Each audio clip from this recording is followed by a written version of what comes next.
Desde el año 2022, la Universidad Militar Nueva Granada ha adoptado un compromiso con el futuro, un compromiso con la sostenibilidad y la educación que transforma. En el área de investigación, más de 111 proyectos han sido orientados hacia los objetivos de desarrollo sostenible, como salud y bienestar, energía limpia y producción responsable. En el ámbito académico, se han integrado 40 asignaturas enfocadas a la gestión ambiental, el cambio climático y el ecodiseño, formando estudiantes con competencias para enfrentar los retos globales. La extensión y proyección social de la UMNG ha contribuido directamente a los objetivos de desarrollo sostenible con más de 105 acciones enfocadas en paz, justicia e instituciones sólidas. La Facultad de Ingeniería lidera la formación en temas ambientales, concentrando el 63% de las asignaturas relacionadas con la sostenibilidad. Nuestro compromiso no es solo académico. Hemos desarrollado una infraestructura sostenible, promoviendo el uso eficiente de recursos, el agua y la energía.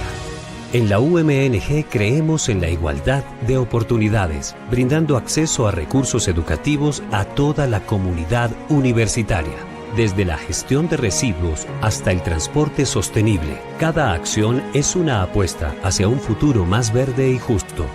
Hoy, la Universidad Militar Nueva Granada, especialmente docentes, estudiantes y personal administrativo, asumen un compromiso permanente, constante, en la línea de sostenibilidad, recordando siempre estos 17 compromisos que asume el Estado colombiano ante las Naciones Unidas al 2030.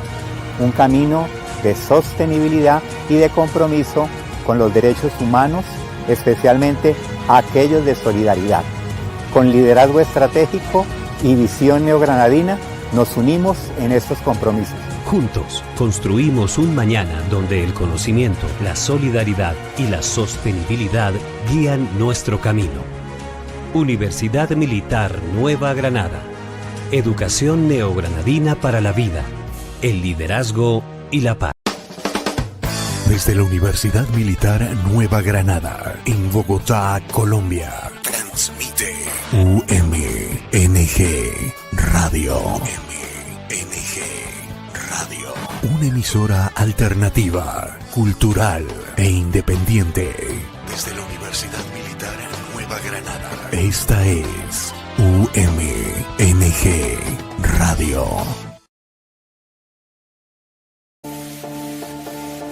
Tune in and speak up. Hello, English learners. Want to learn something interesting whilst having fun? Welcome to Tune In and Speak Up, the podcast where you'll get to know this beautiful language in depth. Each week, we'll dive into exciting topics, share practical tips, and tell you fascinating English language stories. So whether you're studying, going to work, or just relaxing, connect, listen, and let's make English part of your world. Wherever you are, whenever you want, just hit play, tune in, and listen up. Tune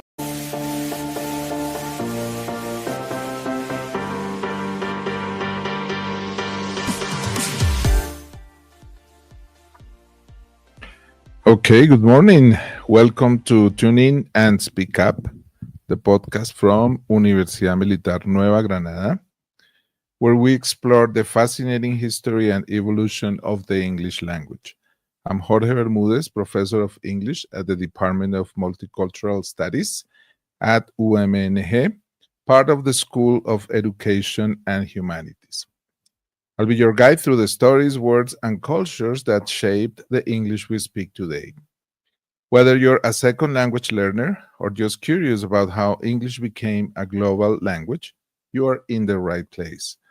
This podcast will help you boost your English skills while diving into fascinating stories from history, culture, and beyond. So grab your headphones, tune in, and let's speak up.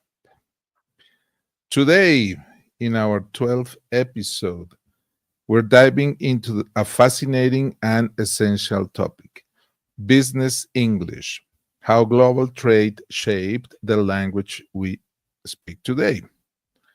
You have probably heard that English is the international language of business, but have you ever stopped to ask why that is? What made English rise above other major world languages to become the dominant voice in international trade, finance, and diplomacy? In this episode, we're going beyond the surface. We'll trace the history of business English from its colonial and maritime roots to its current status as the go-to language in multinational corporations, tech companies, and global markets. We'll also explore how centuries of global trade and economic power have influenced not only the vocabulary and tone of English, but also the way it's used in professional and intercultural communication. But we won't stop there. We'll also share practical strategies to help you build your confidence and fluency in business English. Whether you're preparing for a job interview, writing a professional email, joining a business meeting, or networking with international colleagues. Plus, we'll break down some useful phrases, highlight cultural differences to watch out for, and talk about how English has adapted to include expressions and ideas from other languages and industries around the world. So, whether you're a student looking to enter the global job market, an aspiring entrepreneur, or simply curious about the history behind the world's most influential language, this episode is for you. Grab your notebook or just sit back and listen, because today's journey into the world of business English is about to begin. So, let's get started. The Rise of Business English, Part 1. To understand what business English is today, we first need to explore how English came to hold such a powerful position in the world stage. It's not just a story about words and grammar. It's a story about history, power, and global connections. The journey begins with the British Empire, which at its peak in the 19th century was famously described as the empire on which the sun never sets. With colonies across Asia, Africa, the Caribbean, and the Americas, English spread far and wide, becoming embedded in legal systems, education, government, and trade. In many of these regions, English remained an important second or official language even after independence. But language expansion didn't stop there. The Industrial Revolution, which began in Britain in the late 1700s, brought enormous changes to how people lived and worked. With the growth of factories, new technologies, and faster transportation like railways and steamships, global trade became more frequent and more complex. As British industries exported goods and services around the world, English became the language of contracts, shipping logs, and international business correspondence. Then came the 20th century, which saw the rise of the United States as an economic superpower. After World War II, American influence grew rapidly, and English took on a new role, not just as the language of business, but also of diplomacy, science, pop culture, and global media. The creation of international institutions like the United Nations, the World Bank, and the International Monetary Fund further reinforced the need for a shared language. English was the top choice. Today, over 80% of international business communication is conducted in English.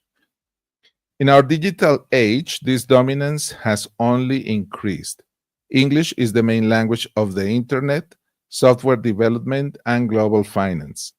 It's the working language in multinational corporations, international law, air traffic control, and scientific research. In short, if you want to participate in the global economy, English is a tool you can't afford to ignore. But that brings us to an important question. What exactly is business English? Contrary to what some may think, business English isn't just about learning a list of fancy vocabulary words or using grammar more formally. It's much broader and more practical. Business English includes the expressions, tone, and strategies used in professional settings. That means knowing how to write clear and polite emails, give effective presentations, participate in meetings, handle negotiations, and build relationships across cultures. So as we can see, it's much more than just a set of vocabulary. It also involves understanding cultural expectations, business etiquette, and communication styles in international workplaces. For example, being direct might be appreciated in one culture, but seen as rude in another. Successful business communication isn't just about the words you say, it's about how and when you say them. So, when we talk about learning business English, we're really talking about preparing to navigate the global professional world with confidence and clarity. Whether you're launching a startup, working for a multinational company, or applying for an internship, Business English gives you the tools to express yourself effectively and professionally. Let's go to part 2, the influence of global trade on English. Global trade has done more than connect markets. It has deeply influenced the evolution and richness of the English language. As countries and companies exchanged goods, services, and ideas, English adapted to meet the demands of international communication. Business English, in particular, has been shaped by this constant change, becoming more diverse, flexible, and globally relevant. Let's break down this story and explore how international trade has transformed the English we use in the workplace today. Okay, number 1, English has borrowed words and cultural crossovers. Trade creates contact between different languages and cultures, and as a result, English has absorbed words from all over the world. This process, known as linguistic borrowing, has added color and precision to business vocabulary. In this slide, we can see some words from other languages, like, for example, entrepreneur, a French term meaning someone who undertakes a venture or business risk, is now central in the startup culture. One more word, quota, from the Latin quota pars, meaning how much, is often used in trade and sales to refer to a set target. And the super popular these days, tariff. Here we can see Mr. Trump showing his list of countries and tariffs. With roots in Arabic, taharif entered English through European trade routes and is now used globally in economic policy discussions. These borrowed words help English describe complex business concepts more efficiently, while also reflecting its global and multicultural nature. Number 2, industry-specific vocabulary and jargon. Jargon is a word that means technical vocabulary used by professionals in different areas, usually not easy to understand by people outside the business or the particular area of knowledge. That's the meaning of jargon. As new industries emerge, especially in the 20th and 21st centuries, so did new specialized language. Trade, technology, and innovation pushed English to grow quickly. In technology, phrases like cloud computing, we have these definitions in the slide, machine learning, and cybersecurity became essential. So the famous cloud computing services, including servers, storage databases, networking, software analytics, and intelligence. Everything now is on the cloud. Everything is stored there. Machine learning, systems that are able to learn and adapt without following explicit instructions, meaning computer systems make decisions of their own. And cybersecurity, the state of being protected against the criminal or unauthorized use of electronic data or the measures taken to achieve this. Okay, some jargon. In finances, terms such as hedge fund, fiscal cliff, credit default swap, and leverage buyout reflect increasingly complex economic systems. In marketing and global branding, new terms like branding strategy, target market, and customer acquisition cost have become standard in multinational boardrooms. Each industry contributes to business English by adding vocabulary that becomes shared across borders, especially as companies collaborate across time zones and continents. Can we, I don't know why the picture, the photograph, the image is blocking the text. Okay, so systems. Okay, let's continue. Okay, with the next one. So idioms, metaphors, and business culture. Yeah, that one. Business English is also filled with idiomatic expressions and metaphors, many of which are influenced by American business culture due to the United States' dominant role in global trade.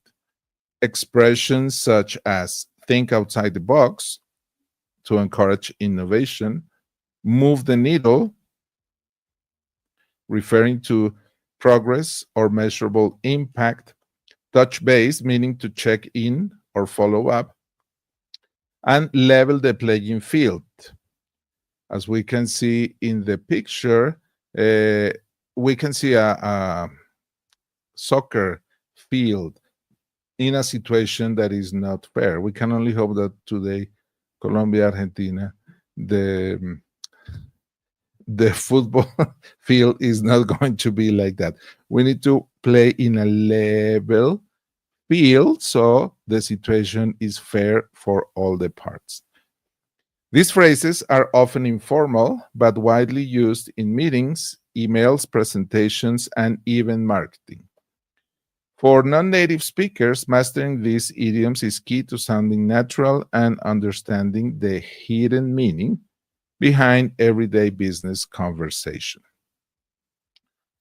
Okay, for the digital economy and new communication norms. The rise of digital commerce and global remote work has added yet another layer to business English. Modern trade now relies heavily on digital platforms, and the language reflects that shift.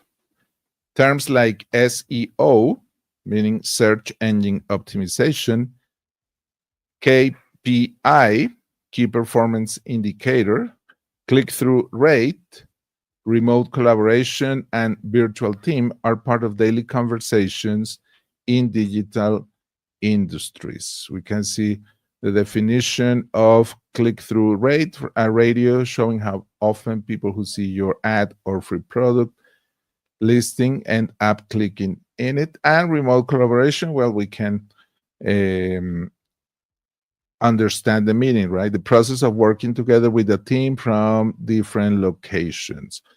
And very, very popular during the pandemic with the Teams, platform, Zoom, all these distant meeting technologies. Okay, tool for inclusion and efficiency. One of the most important effects of global trade is the way English has become a lingua franca, a bridge language that allows people from different native languages to communicate efficiently. In international trade, English isn't always spoken perfectly, but it's used clearly and strategically. This has led to a more practical and simplified version of business English in many contexts, sometimes called global English or English as a second language communication. It emphasizes clarity, directness, and avoiding idioms when needed so that teams from diverse backgrounds can collaborate successfully. So global trade hasn't just shaped what people trade, it has helped shape how people talk about trade and business. Business English is constantly evolving, just like the global economy. It reflects not only economic growth and technological advancement, but also cultural exchange and adaptation. Whether you're learning it for career growth, entrepreneurship, or cross border collaboration, understanding the trade roots of English can help you appreciate its flexibility and use it more effectively. Part 3, Mastering Business English Skills. Now that we have explored the roots and global evolution of business English, let's turn our focus to you, the learner, the professional, the communicator. Whether you're preparing for a job interview, working with international clients, or aiming for career advancement, mastering business English can open doors to new opportunities. But how can you actually develop these skills in a way that's effective and long lasting? Here are 5 key areas to focus on, plus some practical tips and tools to help you on your journey. Area 1, build your vocabulary strategically. One of the most important first steps is expanding your business specific vocabulary. This doesn't mean memorizing random words. It means focusing on industry relevant and high frequency terms that you'll actually use. Learn phrases like profit margin, return on investment, market share, cash flow, and stakeholders. In logistics or operations, focus on supply chain, inventory management, and logistics optimization. In marketing, you might want to know terms like brand identity, customer journey, or conversion rate. How to practice this? Use flashcards, apps like Anki or Quizlet to review vocabulary. Create sets based on your profession or join public decks related to business English. Try using new words in a sentence or short business dialogues. Suggestion 2 or area 2, sharpen your writing skills. In professional environments, the way you write says a lot about your clarity, confidence, and attention to detail. Whether you're drafting an email, creating a proposal, or writing a LinkedIn post, aim for clarity, correctness, and tone appropriateness. Use a standard structure for emails. The traditional greeting, purpose, very clear, details, action steps, and a professional closing. Avoid overly casual language or slang unless you're in a startup culture that encourages it. Stick to clear, polite, and direct phrases. Tools that help. Try using Grammarly or Hemingway Editor to check your grammar, clarity, and tone. These tools give instant feedback and can help you become more confident in your writing style. The third area, boost your speaking and listening confidence. Speaking confidently in English is a challenge for many learners, but it's one of the most critical skills in the business world. You need to be able to express your ideas clearly, respond in real time, and sound professional. Practice common business interactions like introducing yourself, pitching an idea, participating in meetings, or handling difficult situations.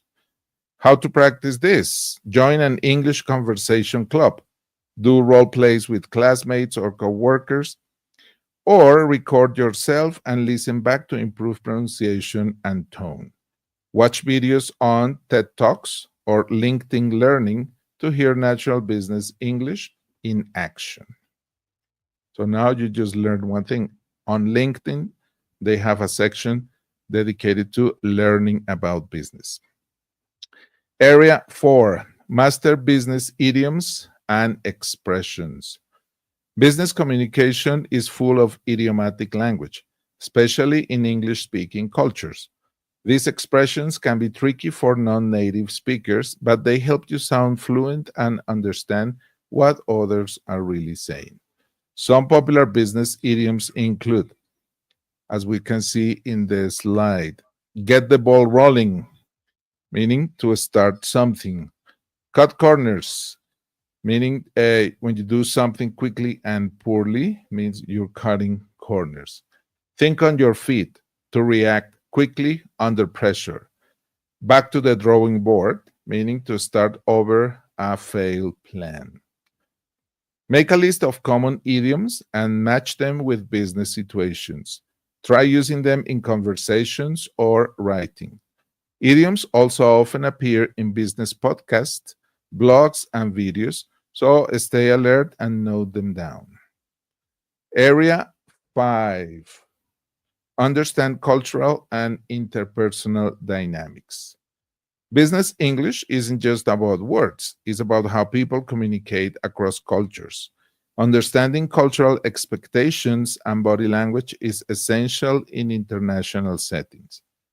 In the US, people value direct communication, short email responses, and quick decision making. In Japan, indirect language and formal greetings are important to show respect. In Latin America, building relationships before getting down to business is often expected. To build awareness, read about cultural differences in business etiquette. Books like Kiss, Bow, or Shake Hands by Terry Morrison or courses on Coursera and edX can give you valuable insights. Also, ask international colleagues about what communication styles they prefer. This builds trust and understanding. The journey to mastery business English takes time, but it's worth the investment. Treat it like a skill, just like learning to play an instrument or mastering a sport. With regular practice, real-life application, and a focus on communication, not perfection, you'll see real progress. Remember, business English is not just about sounding smart. It's about making connections, sharing ideas, and achieving goals across borders. The more you immerse yourself in the language of global business, the more confident and successful you'll become. Common business English mistakes and how to avoid them. Mastering business English is not just about learning new vocabulary. It's also about avoiding common pitfalls that can affect your professionalism and clarity. Many learners and even native speakers make mistakes that can be easily corrected with a bit of awareness and practice. Let's take a closer look at the most frequent errors and how to steer clear of them. Error number 1, overusing or misusing jargon. What is the mistake? Using too many buzzwords or technical terms in one sentence can confuse your audience, especially if they're from a different background or industry. So what's the tip? Know your audience. If you're speaking to colleagues in your field, some jargon might be acceptable. But in cross-functional meetings or client presentations, keep it simple and use plain English where possible. Error number 2, misusing idioms and expressions. What is the mistake? Using idioms incorrectly or in the wrong context can lead to confusion or even unintentionally humorous results. The tip: idioms are powerful tools, but they should be used sparingly and appropriately. If you're unsure, check a reliable idiom dictionary or ask for feedback from native speakers. Error number 3, inappropriate tone or politeness. The mistake: business English places a high value on polite, professional tone, especially in written communication. A tone that is too direct may come across as rude or demanding. What is the tip? Use polite modal verbs like could, would, might, and softeners like just or perhaps when making requests or giving feedback. This reflects respect and professionalism. Mistake number 4, ignoring cultural differences in communication styles. The mistake, assuming that communication norms are the same in all cultures, can cause misunderstanding. What is the tip? Learn about the communication styles of your international colleagues. When in doubt, observe how others speak and follow their lead. Being culturally sensitive enhances trust and teamwork. Mistake number 5, grammar and sentence structure issues. The mistake, making grammatical errors or using awkward sentence structures can reduce your credibility in professional settings. The tip, practice writing and proofreading business emails. Tools like Grammarly, that we mentioned before, or Microsoft Editor can help you catch common mistakes. Reading business articles or reports can also help reinforce correct structures. Mistake number 6, translating directly from your native language. Trying to directly translate idioms, sentence structures, or expressions from your native language into English often results in unnatural phrasing. What is the tip? Learn set phrases and collocations in English instead of translating word for word. Listening to native speakers, watching business-themed podcasts, or reading real emails can help internalize the natural flow of business English. Being aware of these mistakes is the first step to improving your business English. Keep practicing, ask for feedback, and don't be afraid to make mistakes. They're a natural part of learning.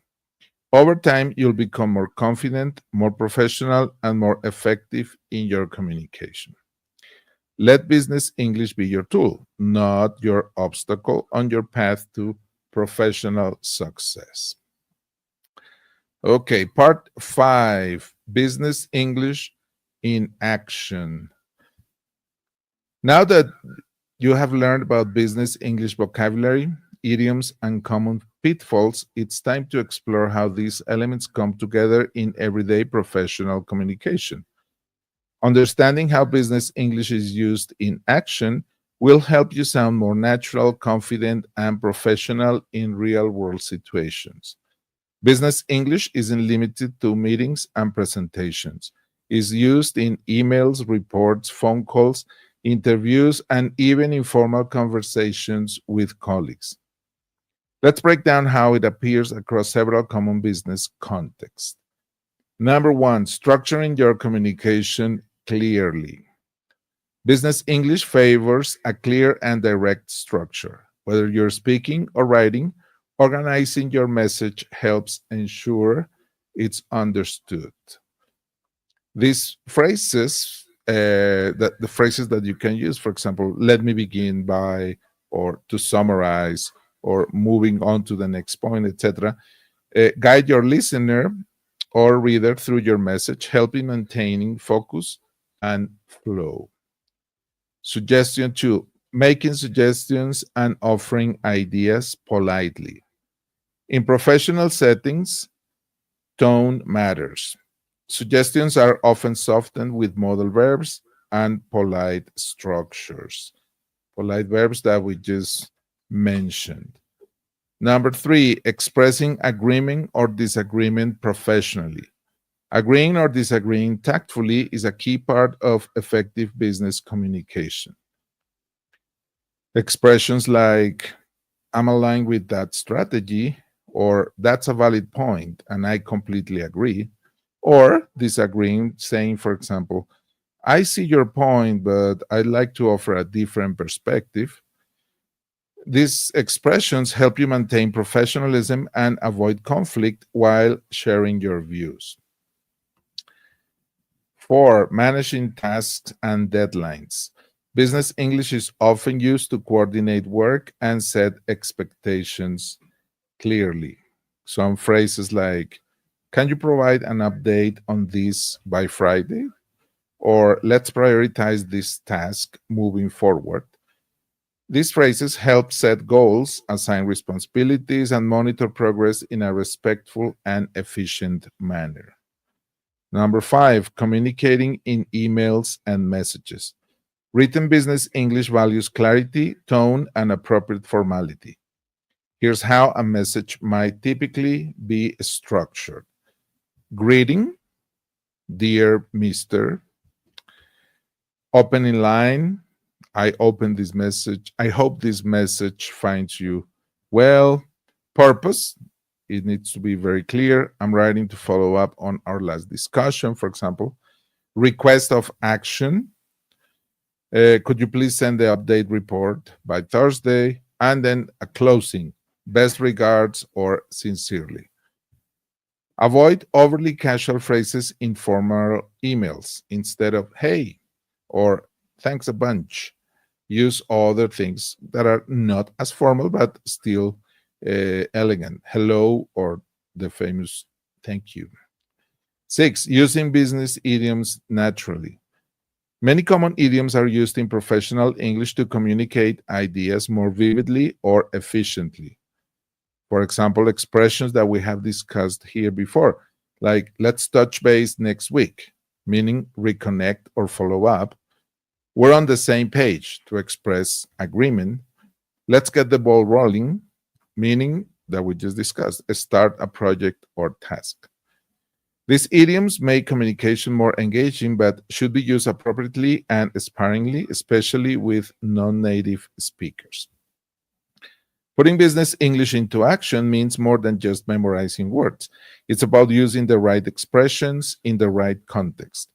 Whether you're writing an email, making a presentation, or discussing a project, the way you speak or write can shape how others perceive your professionalism and competence. With regular practice and exposure, these phrases will become a natural part of your communication style. You don't need to be perfect. You just need to be clear, polite, and confident. Okay, part 6, recommendations for learning business English. To finish today's episode, let's explore some effective strategies and valuable resources that can help you develop strong business English skills. Whether you're just starting or aiming to polish your fluency, learning business English is not just about studying words and grammar. It's also about building confidence in real-world situations. Here's how you can make meaningful progress. Suggestions: buy books and self-study materials. Books remain one of the best ways to build a solid foundation in vocabulary and professional communication skills. Here we have some recommended titles: Business Vocabulary in Use by Cambridge University Press, English for Everyone, Business English by DK, right here in the picture. Market Leader from Pearson, excellent. Suggestion: read one chapter per week and apply the new vocabulary in emails or writing exercises. Suggestion 2, online courses and platforms. Digital learning platforms provide access to structured lessons and expert guidance. Where to go? Coursera, Udemy, LinkedIn Learning, all famous websites. And as a bonus, you can see that many of these platforms offer certificates you can include on your profile or resume. Suggestion 3, podcast and listening practice. Listening to business English helps you get used to tone, rhythm, and context. Some recommended podcasts are The English We Speak, Business English Pod, All Ears English, Business English, and you can listen to this podcast during your commute, traveling to your office or the university, and if you want, you can write down some new phrases to review later. Suggestion 4, join practice groups or language exchange. Speaking regularly is essential for fluency. Try joining online meetups on platforms like Meetup, Tandem, or Conversational Exchange. Local English clubs, like the one we have here at the Militar, or professional networking groups. Virtual conversation clubs, like English-speaking groups on Discord or Reddit. Challenge yourself.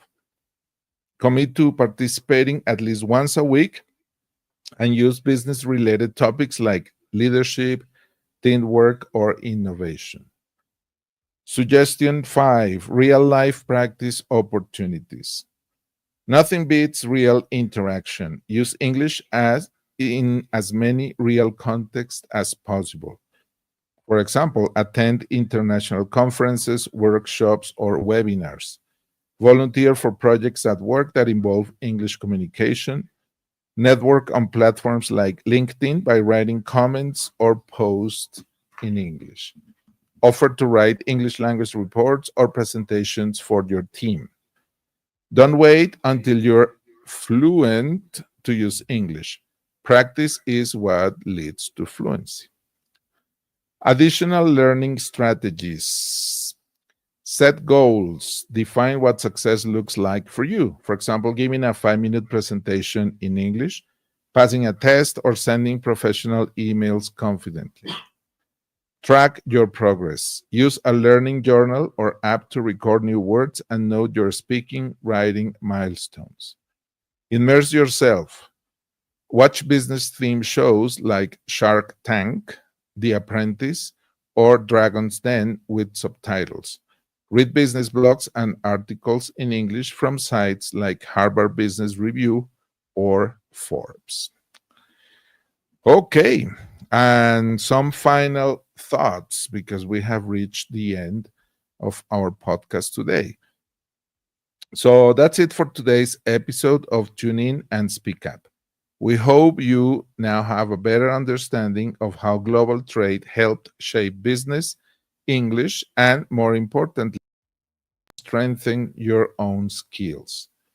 If you found today's tips helpful, please share this episode with a friend or colleague. We would also love to hear your thoughts. What did you enjoy most? What topics would you like us to cover next?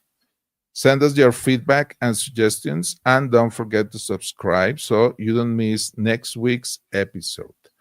Until then, keep practicing, stay curious, and keep learning English.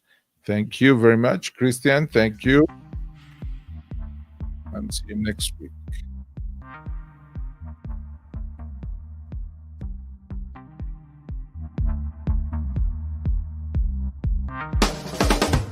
Desde la Universidad Militar Nueva Granada, en Bogotá, Colombia, transmite UMNG Radio. UMNG Radio.